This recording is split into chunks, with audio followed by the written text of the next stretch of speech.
Okay, तो बिना वक्त को ज़ाया किए हम बढ़ते हैं अपने लेक्चर की तरफ। लेक्चर शुरू करने से पहले मैं आपको 2-3 बातें बताना चाहता हूँ।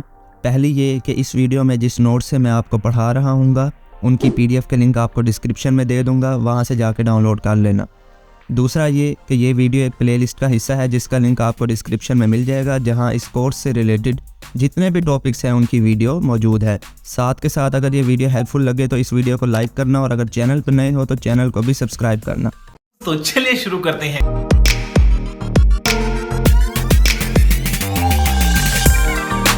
ओके, तो चैप्टर नंबर 1 का हमारा ये लेक्चर नंबर 5 है। इस लेक्चर में हम लोग फ्लो चार्ट के सिंबल्स को पढ़ने जा रहे हैं। इनको एक दफ़ा समझ लेंगे तो आपके लिए फ़्लो चार्ट बनाना कोई मुश्किल बात नहीं होगा। तो पहला हमारे पास फ़्लो चार्ट का सिंबल है, उसको कहते हैं हम टर्मिनल सिंबल।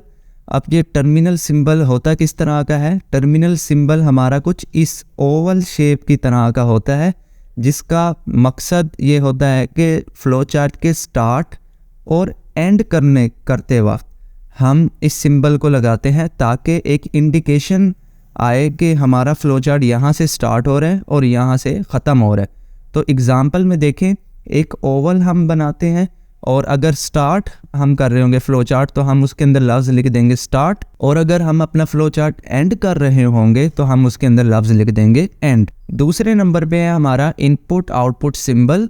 अब इनपुट आउटपुट के लिए क्या होता है? इनपुट और आउटपुट का मैं आपको लास्ट लेक्चर में बता चुका हूँ रिक्वायरमेंट्स वाले में। इनपुट और आउटपुट सिंबल हमारा होता है पैरेललोग्राम। कुछ इस तरह का ये शेप होती है पैरेललोग्राम की। इसके अंदर हम लोग इनपुट भी ले सकते हैं और आउटपुट भी ले सकते हैं। ये सिंबल अगर हमने एज अ इनपुट के लिए यूज़ करना हो तो हम सिंपली अपने वेरिएबल के नाम के साथ इनपुट लिख देंगे, और अगर आउटपुट के लिए यूज़ करना हो तो हम सिंपली अपने वेरिएबल के नाम के साथ डिस्प्ले लिख देंगे। तीसरे नंबर पे आ जाएं, प्रोसेस सिंबल। प्रोसेस सिंबल ये जो रेक्टेंगल का शेप होता है, हम इसको इस्तेमाल करते हैं कि जब हमने अपने फ़्लो चार्ट के अंदर कोई कैलकुलेशन करनी हो, कोई कंप्यूटेशन करनी हो, कोई फार्मूला अप्लाई करना हो, तो उस सूरत में हम लोग क्या कर रहे होते हैं? प्रोसेसिंग कर रहे होते हैं। तो उस प्रोसेस को ज़ाहिर करने के लिए हमारा जो फ़्लो चार्ट में सिंबल इस्तेमाल होता है वो होता है रेक्टेंगल का। अब इसको इस्तेमाल किस तरह करते हैं? रेक्टेंगल के अंदर हमने जो अपना फार्मूला अप्लाई करना है, ये सिंपल सा मैंने सम a + b लिखा हुआ है, 2 नंबर को ऐड करने का। तो इस तरह की कोई भी जब हमारे पास सिचुएशन आएगी तो हम उसके लिए रेक्टेंगल का सिंबल इस्तेमाल करेंगे। चौथे नंबर पे है हमारे पास फ़्लो लाइंस। फ़्लो लाइंस क्या होती हैं? जिसके अंदर आपको एक स्टेप से दूसरे स्टेप में जाते वक्त एक एरो का सिंबल आपको नज़र आ रहा होगा। तो वो जो एरो का सिंबल है उनको हम कहते हैं फ़्लो लाइंस, जो कि हमें बताती है कि अगला स्टेप हमारा कौन से जगह पर है। मोस्टली हम ये डाउन एरो इस्तेमाल करते हैं क्योंकि हमारा इस तरह से सिक्वेंशियली ऑर्डर में हमारी जो है एग्जीक्यूट हो रही होती है फ़्लो। तो सबसे पहला स्टेप, फिर उसके बाद दूसरा, तीसरा, इस तरह से हम इसको यूज़ करते हैं। The flow lines are arrows that represent the direction of flow in a flow chart. Flow chart के अंदर डायरेक्शन को कौन कंट्रोल करेगा? Flow line. There are 4 flow lines to represent 4 direction.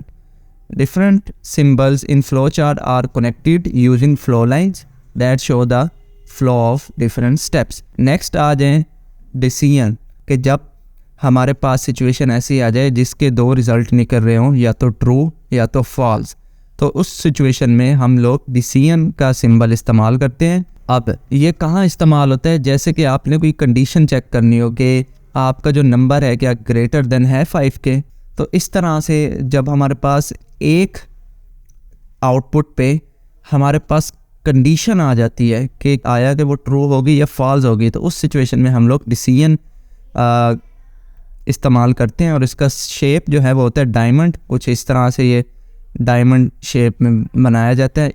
A condition is given in the diamond, the flow of control from diamond में go in 2 possible direction. It goes to 1 direction if the condition is true. अगर condition मेरी true होगी, ये देखिए यहाँ से एक flow आ रहा है, हमारा कंडीशन आई, कंडीशन चेक हुई, और अगर तो वो कंडीशन, ये मेरी कंडीशन ट्रू हो गई, तो ये ट्रू वाले हिस्से जो फ़्लो लाइन जा रही होगी वहाँ पर हमारा प्रोग्राम डायरेक्ट हो जाएगा। अगर ये कंडीशन मेरी फॉल्स होगी तो इस साइड पे लेफ़्ट साइड पे हमारा कंट्रोल ट्रांसफ़र हो जाएगा। तो यही बात उसने यहाँ लिखी है, if the condition is true and to the second direction if the condition is false. Next आ जाए जी कनेक्टर पर। कनेक्टर का सिंबल क्या करता है हमारा कि जब हमारे पास एक से ज़्यादा फ़्लो लाइन्स हो, जैसे कि ये जो अभी हमने डिसीजन वाली देखी ना, ये एक ये फ़्लो लाइन जा रही है, एक ये फ़्लो लाइन जा रही है, अब ये कहीं ना कहीं जाके दोबारा से ये एक होंगी, बिल्कुल इसी तरह एक आ जाएंगी। तो इन दोनों फ़्लो लाइंस को मिला के एक बनाने के लिए हम सिंबल इस्तेमाल करते हैं कनेक्टर का।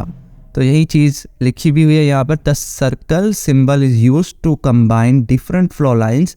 It is used when two or more flow symbols come from different direction and move to one direction. यानी कि अगर मेरी एक फ़्लो लाइन यहाँ से आ रही है और दूसरी फ़्लो लाइन यहाँ से आ रही है और इन दोनों फ़्लो लाइंस ने मिलकर एक फ़्लो लाइन में कन्वर्ट होना है, तो जो इन दो फ़्लो लाइंस को मिलाएगी वो हमारे पास होगा कनेक्टर सिंबल, और उसको हम ऐसे सर्कल से रिप्रेजेंट करते हैं। एक फ़्लो लाइन यहाँ से आई, दूसरी यहाँ से, और यहाँ पर आने के बाद ये मिलकर एक ही फ़्लो लाइन में कन्वर्ट हो गई। तो इस काम के लिए हम लोग कनेक्टर का सिंबल इस्तेमाल करते हैं। नेक्स्ट आ जाए जी पेज कनेक्टर।